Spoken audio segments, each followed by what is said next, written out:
Assalamualaikum warahmatullahi wabarakatuh.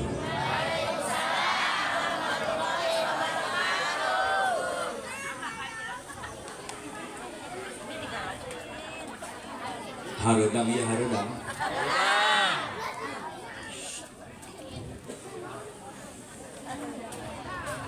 Assalamualaikum warahmatullahi wabarakatuh.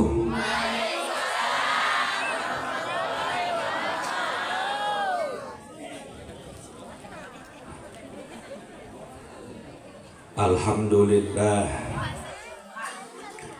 alhamdulillahilladzi an'ama alaina wa hadana ila dinil Islam. Allahumma salli wa sallim ala sayyidina wa habibina wa syafi'ina wa qurrati a'yunina wa maulana Muhammad alladzi istanqadhana min ibadatil asnami wal awsan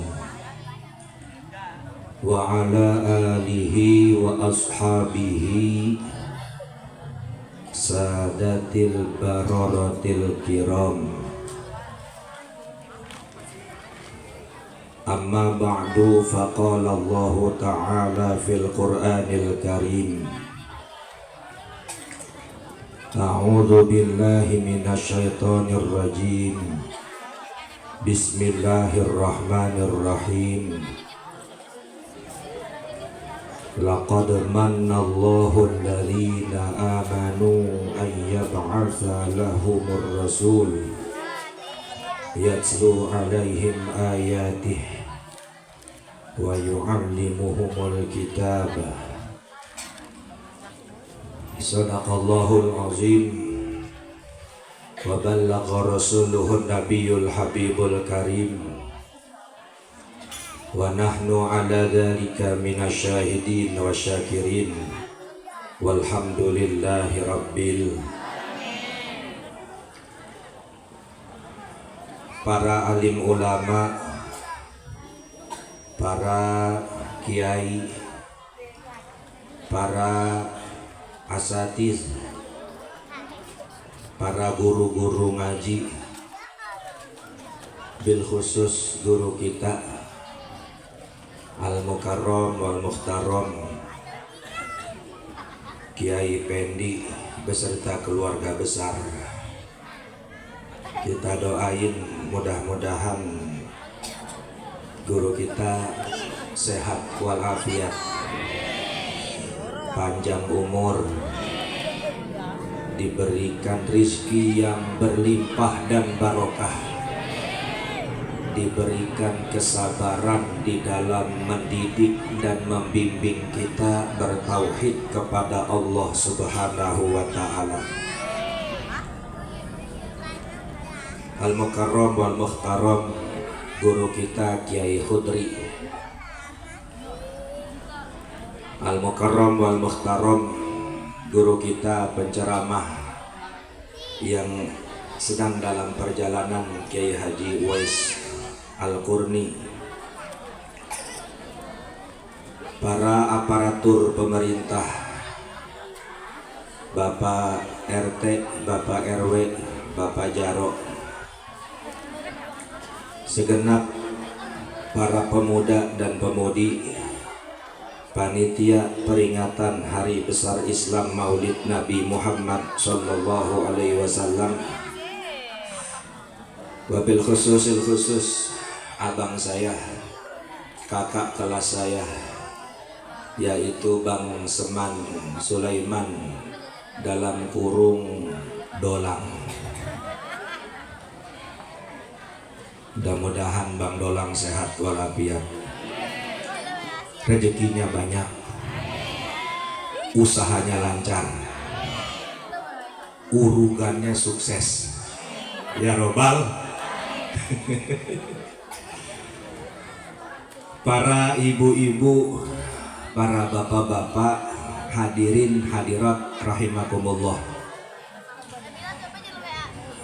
Ini saya ngerasa nggak pantas ngomong di kampung ini mah nih, orang pesantren melulu. Bu, ngomongnya Melayu aja ya.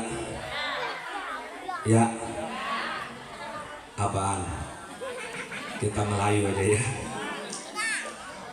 Ini ngerasa nggak pantas ngomong di depan para kiai, di depan para ulama, para santri. Tapi karena saya idkhalus surur, berani-beraniin diri ngomong, hati gembira dengan peringatan Maulid Nabi Muhammad sallallahu alaihi wasallam. Sebab yang punya ta'alluq dengan Nabi, yang punya keterkaitan dengan Rasul, yang punya hubungan dengan Nabi Muhammad sallallahu alaihi wasallam bukan cuma kita doang. Semua alam ini punya ta'alluq kepada Nabi Muhammad sallallahu alaihi wasallam. Sampai-sampai jauh sebelum Nabi diangkat jadi Rasul, kalau kita baca dalam riwayatnya, Sayyidina Ali jauh sebelum jadi Rasul tuh Nabi. Jauh sebelum Nabi diangkat jadi Rasul, Sayyidina Ali sering jalan sama Nabi bilang, "Ma marartu min hajarin wa madarin wa syajarin illa sami'tu ayyaqulu assalamu alayka ya Rasulullah."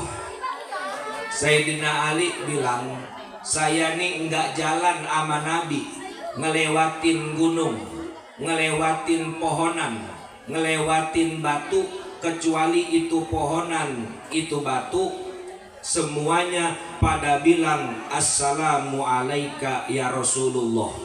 Itu semua. Jadi kalau Nabi belum jadi Rasul aja begitu jalan ngelewatin gunung, itu puunan yang ada di gunung pada baca sholawat sama Nabi. Didengar sama Sayyidina Ali. Nabi lewat padang pasir, itu padang pasir satu pasir pada baca sholawat sama Nabi. Kalau tadi kita baca sholawat barengan segini, udah ramenya kayak gimana? Itu kalau pasir, jutaan pasir baca sholawat sama Nabi, itu kayak apa ramenya? Pohonan sama Allah dikasih bisa ngomong, bisa baca sholawat sama Nabi. Pasir bisa ngomong, Nabi lewat pasir bisa ngomong pada sholawat sama Nabi. Hebat bener pasir bisa ngomong. Bukan pasirnya yang hebat, yang lewatnya yang hebat. Bukan pohonannya yang hebat, yang lewatnya tuh yang hebat. Sebab yang lewat itu yang bikin pasir sama batu sama pohonan pada bisa ngomong. Yang lewatnya adalah Nabi Muhammad sallallahu alaihi wasallam. Ta'alluqnya kita, Nabi di alam roh itu udah buka pesantren, udah buka majelis, murid-muridnya para nabi sebelum beliau. Nabi bersabda, ana nabiyun wa adam bainal ma watin. Aku sudah jadi nabi, Adam masih antara tanah sama air. Tanah sama air berarti apaan tuh? Aku sudah jadi nabi pada waktu Nabi Adam masih antara tanah sama air, berarti apaan? Hah? Ini kita kalau ngaji sifat 20 kan dulu begitu tuh. Allah khalaqas samawati wal ardi wa ma bainahuma. Allah yang nyiptain langit, bumi, ama yang ada di antara keduanya. Tuh yang ada di antara keduanya itu bukan langit, bukan bumi, tapi diciptain. Tuh baina itu bukan langit, bukan bumi. Kayak tukang kusen bikin pintu, bikin kusen. Tuh pintu ada sebelah kanan, ada sebelah kiri. Di tengah-tengahnya apa namanya tuh? Nih, Bu, Ibu tahu kusen? Itu tukang kusen bikin kusen ada kanan ada kiri. Itu yang diantara kanan sama kiri namanya apa? Apa itu? Itu diciptain sama Allah. Baina dong. Aku nabi sebelum Adam masih antara tanah sama air. Berarti apa tuh? Belum diapa-apain. Belum diapa-apain kayak kita ngomong sama anak kecil. Sama anak kecil kita ngomong, kamu mah waktu saya sekolah SD, kamu mah belum ada apa-apanya. Emak bapak kamu aja belum nikah. Kamu mah belum ada apa-apanya, emak bapak kamu aja belum nikah. Ma baina ana nabiyun wa adam bainal ma watin. Aku udah jadi nabi sebelum pada waktu itu Adam masih antara tanah sama air. Makanya kita ngerayain Maulid Nabi Muhammad SAW ini bukan sekonyong-konyong, tidak semata-mata kita muludan. Ini kita muludan nggak semata-mata muludan iseng-isengan. Ini kita muludan nerusin apa yang udah dikerjain sama orang tua kita. Udah ratusan tahun kita muludan. Jadi kalau sekarang ada orang bilang muludan nggak boleh, kita bilang sama dia, sebelum lu lahir engkong gua udah muludan. Ada orang yang sekarang ngebid'ah-bid'ahin maulid, nggak kudu pakai dalil jawabnya. Nggak kudu pakai dalil, orang kita nggak bisa dalil. Nggak kudu pakai hadis, emang kita nggak hafal hadis, kita bilang begini aja. Sebelum lu lahir, engkong gua udah muludan. Nabi itu udah pada waktu Nabi lahir. Begitu Nabi lahir, Sayyidatina Aminah itu sempat kehilangan. Nabi sempat hilang. Begitu Nabi dilahirin, Sayyidah Aminah sempat kehilangan nih orok Nabi. Nyariin kemana ini orok, kemana nih anak saya. Nggak taunya sama malaikat Jibril itu orok sama malaikat Jibril dibawa keliling ke malaikat-malaikat. Yang malaikat-malaikat di langit pada minta Jibril, itu malaikat yang ada di bawah enak banget bisa ngelihat wajahnya itu bayi yang baru lahir. Kami yang ada di langit juga pengen ngelihat. Itu malaikat Jibril ngambil bayi Nabi dikelilingin ke malaikat-malaikat yang ada di langit 1 sampai langit ke-7, sampai langit yang malaikat yang pada hamalatul arsy pengen ngelihat wajah Nabi. Udah begitu dipulangin lagi. Makanya kita kalau nyukur rambut akekahan, begitu kita marhabanan orok dikemanain tuh? Begitu kita marhabanan orok digendong sama bapaknya terus dikemanain? Dikelilingin sambil diiringin. Yang belakang bawa gunting sama pisau ngapain pisau? Bawa gunting sama bawa emuk. Dikasih kembang warna merah, kembang 7 rupa, itu yang barisan kedua. Barisan yang ketiga bawa kelapa dogan, ditancep-tancepin bendera. Ada cepean, ada gocapan, ada cebanan, ada gocengan. Bagian yang ujung dapatnya ribuan. Dikelilingin, itu tapaulan, sebab emang ulama-ulama kita nggak sembarangan. Tuh apa maksudnya? Kalau kita akekahan, kita muludan ngeakekahin anak kita, itu orok dipakai keliling sampai semua pada ngeliatin aja cukup. Yang nyukur sama ngusapnya cukup kiai sama ustad. Jangan semua pada ngikut ngusap sama nyukur, lama. Mana nyukurnya kagak kelihatan lagi. Yang lain mah cukup ngusap, kiai sama ustad yang pada nyukur sama ngedoain terus dikelilingin. Sebab malaikat Jibril dulu ngelilingin juga bayi Nabi kita Muhammad SAW ke hadapan para malaikat, terus naik ke langit kelilingnya. Kita mah jangan ke langit, cukup di situ aja. Takut kagak bisa turun lagi. Emang kita muludan punya ta'aluk. Ini kita muludan punya hubungan. Biarin nggak ngerti juga yang kita baca, dengerin aja. Apalagi kalau muludannya baca berjanji orang zaman dulu, orang tua dulu. Baca berjanji dari awal sampai marhabanan, sampai dari habis Isya sampai jam 11 sampai jam 12. Yang dibaca emang pada ngerti itu. Itu yang pada baca berjanji emang pada ngerti? Enggak. Tapi tetap dibaca karena enggak ngerti juga dapat berkah. Sholawatan mah enggak ngerti juga dapat berkah. Emang apaan itu berkah? Berkah mah nggak kelihatan. Berkah itu yang ada di dalam berkat. Iya, itu kalau ibu pulang selamatan, pulang muludan, itu bawa berkat. Itu di dalam berkat ada berkah. Makanya kalau berkat mah biar dikit juga, itu anak semua 5 kasih suap-suapin biar dapat berkah. Kita bawa berkat, bawa kue dari muludan, kita bawa ke rumah, beda kuenya sama boleh beli di pasar. Beda. Kalau yang boleh muludan mah itu berkat, ada berkahnya. Ada berkahnya. Tuh kalau kita beli jeruk sekilo sama dapat jeruk 1 dari muludan, yang jeruk sekilo mah bebas saja makanin. Tapi kalau yang 1 bawa dari muludan mah itu kita kasih pasih-pasihnya tuh. Anak yang 1 lu minum makan nih, yang 1 lagi makan nih, biar dapat berkah lu. Itu berkah namanya. Adanya di mana? Di dalam, nggak kelihatan. Tapi lewat berkah-berkah itulah orang-orang tua kita dulu menjalani hidup. Alhamdulillah hidupnya tenang, berkah, keluarganya sakinah, sampai tua akur hidupnya, berkah. Nikah juga biasa aja, nikah tekdung aja, kadang-kadang pakai baju juga habis dari sawah akad nikah, tapi umur akad nikahnya panjang.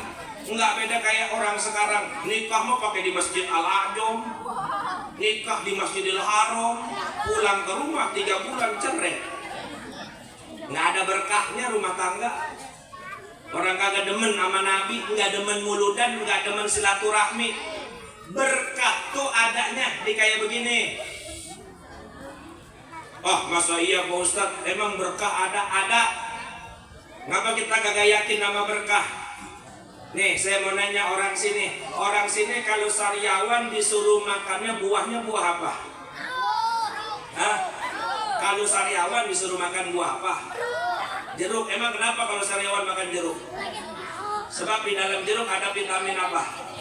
Ada vitamin C. Emang kelihatan vitamin C-nya? Emang apa dimakan aja tuh jeruk? Kata dokter, ibu pulang dari sini banyak makan jeruk ya. Emang kenapa dok? Ada vitamin C-nya. Emang vitamin C-nya belah mana? Dok, di pojokan. Jadi kita nggak nanya tuh vitamin C ada belah mana. Pokoknya kita percaya aja kalau sariawan bibir pada pecah makan jeruk, insya Allah sariawan baik sebab jeruk mengandung vitamin C. Kita percaya banget. Itu kata dokter, kita percaya padahal belum tentu juga ada itu vitamin, kita digoro-goroin doang. Tapi kita percaya. Kenapa ama Nabi kita kagak percaya? Kenapa sama ulama kita dibilang gak percaya? Kalau ada makanan, dibacain doa, dibacain Quran, dibacain sholawat, ada berkahnya di situ. Jangan pakai nyari berkahnya belah mana, makan aja. Orang kalau udah banyak berkah hidupnya tenang, nggak kemana-mana tapi tenang. Karena berkah sedikit bisa jadi banyak karena berkah. Ada orang demen muludan, cerita jamaah maulidnya Habib Muhsin Empang Bogor. Itu cerita, dia petani, dia setiap maulid dia ikut maulid tuh di Empang Bogor. Itu dia bilang sama panitia, Pak, ntar kalau udahan maulid nasi kebuli yang udah pada acak-acakan tuh biar saya yang nyapuin ya. Emang kenapa Pak? Udah, saya pengen bawa pulang. Setiap maulid dia nyapuin nasi kebuli yang acak-acakan bekas maulidan. Dia sapuin, dia karungin, dia bawa pulang. Setiap tahun begitu. Akhirnya ditanya, Pak, emang kenapa itu setiap maulid di sini nasi kebuli remehnya, atau remehnya dikumpulin. Kata si bapak, Pak begini, saya nih di kampung saya petani, saya itu yakin bener kalau nasi bekas maulid di sini ini ada berkahnya. Jadi saya kumpulin itu nasi, setiap pulang dari sini saya ke sawah saya sebarin, saya aurin di sawah saya, di pinggir-pinggirnya itu nasi kebuli. Itu ternyata sawah saya panennya berlipat ganda, aman dari hama, dijaga sama Allah berkahnya nasi kebuli. Tuh remehnya aja, kalau orang yakin bisa bawa berkah. Sepetak bisa panen 2 ton. Bahkan ada orang yang rajin ngaji, itu cuma punya kebun singkong 100 meter di Gondrong dekat Green Lake sana. Gondrong itu ada orang punya kebun singkong cuma 100 meter, dia ngejual singkong berangkat haji sama istrinya sama keluarganya. Jual singkong 100 meter sama kebun-kebunnya, bisa berangkat haji keluarganya. Hah? Maulid ini ada berkahnya, ini ada ta'aluk, ada keterkaitan kita sama Nabi Muhammad Sallallahu Alaihi Wasallam. Nabi itu yang mana Nabi, kalau Nabi lagi jalan, Nabi lagi mau makan, itu makanan yang dicomot sama Nabi itu baca sholawat ke Nabi. Itu makanan baca sholawat. Nabi megang tongkat, itu tongkatnya baca sholawat. Nabi jalan, itu pohon-pohonan baca sholawat. Rame semua sama Allah dikasih. Bagaimana sekarang kita sebagai umatnya, yang kalau kita baca salawat, Assalamualaikum Zainal Anbiya, salam kepadamu wahai perhiasannya para nabi. Salam kepadamu wahai perhiasannya para nabi. Jadi nabi kita tuh perhiasannya nabi-nabi sebelumnya. Nabi Ibrahim mukjizatnya enggak mempan dibakar sama Raja Namrud. Itu Nabi Ibrahim enggak mempan dibakar sama Raja Namrud, sebab di dalam tubuh Nabi Ibrahim ada nurnya Nabi. Nabi Musa bisa belah lautan, itu sebab di dalam tubuh Nabi Musa ada nurnya Nabi. Bahkan bapak Nabi Sayyid Abdullah pada waktu masih usia 18 tahun menikah dengan ibu Nabi Siti Aminah.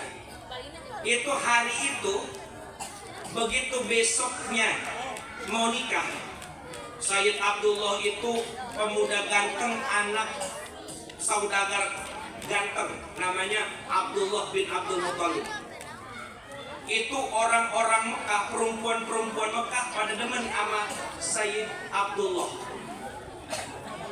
Begitu udah nikah dengan Siti Aminah, paginya, siang-siangnya Sayyid Abdullah ditarik sama perempuan Mekah.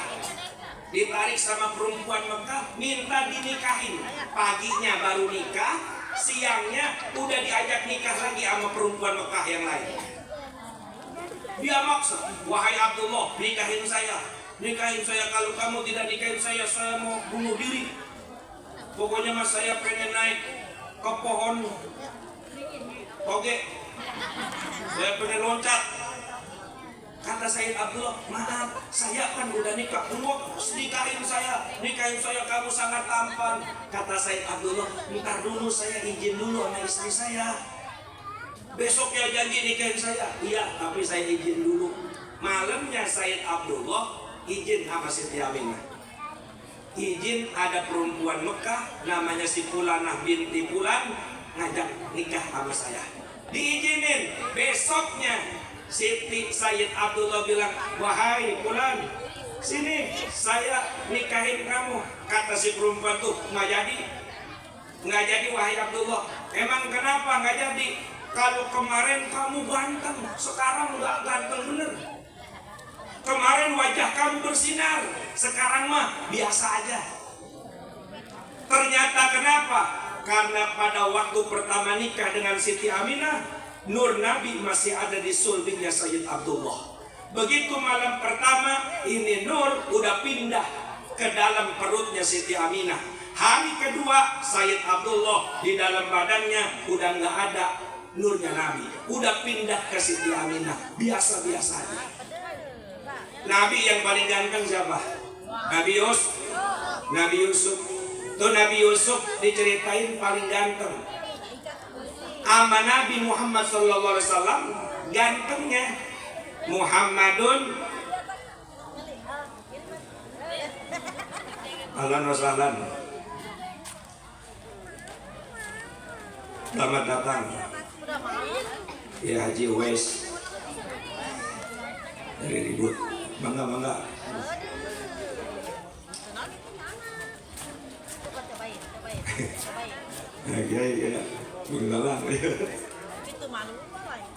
Udah, dianya udah datang tuh. Saya makan ban serep saya mah. Yang namanya ban serep mah udah biarin geradak-geradakan juga. Yang penting mah kita pada cinta sama Nabi Muhammad Sallallahu Alaihi Wasallam. Intinya mah kita maulid itu kita lagi pengen gantungin ta'aluk kita, hubungan kita sama Nabi. Ibarat rantai mah, biarin kita mah rantai yang paling bawah juga nggak apa-apa. Yang penting rantainya nyambung. Itu kalau rantai dari atas sampai ke bawah, rantai yang di bawahnya nyambung, yang di atasnya kegulung, yang di bawah ikut kegulung. Biarin kita mah paling bawah juga. Yang penting begitu digulung kita ikut kegulung. Jangan sampai tuh rantai terlepas yang ada di bawah. Kita jadi umat Nabi Muhammad Sallallahu Alaihi Wasallam ini udah nikmat luar biasa. Kata Allah dalam Al-Quran, laqad mannallahu alladhina amanu ayyab'atsa lahumur rasul. Laqad manna, sungguh benar-benar Allah telah memberikan anugerah yang sangat besar. Mana anugerah yang sangat besar kepada kita orang-orang beriman, ayyab'atsa lahumur rasul. Allah utus kita Nabi Muhammad Sallallahu Alaihi Wasallam. Ini nikmat. Kalau kita baca dalam literatur yang namanya rezeki, rezeki itu pemberian Allah. Nih, sekarang kan pada banyak nih yang pada ngeluh beras mahal, yang pada ngeluh belanjaan mahal, minyak mahal. Nggak usah ribut mahalnya, yang penting kebelinya. Bener nggak? Buat apa murah kagak kebeli? Mahal-mahal juga. Biarin mahal juga, yang penting kebeli. Rezeki itu gini. Rezeki itu yang bikin kita pada kufur nikmat. Yang bikin kadang-kadang kita sering ngeluh, nganggap rezeki itu bentuknya duit, rumah, kendaraan mewah. Kita bilang rezeki. Kata para ulama, rezeki bukan cuma itu. Kita bisa duduk sehat pada keringetan gerah begini rezeki. Ini kan orang kalau gerah begini kan berarti sehat, Bu. Orang kalau duduk aja gerah berarti sehat. Orang sakit bahkan kedinginan. Ini pada kekipas dulu berarti orang sehat. Kan kalau gerah jangan dikipasin terus, Bu. Ntar mukanya kering, keteknya basah. Sama aja bohong. Ini orang kalau duduk begini sehat, gerah, sehat, ini rezeki.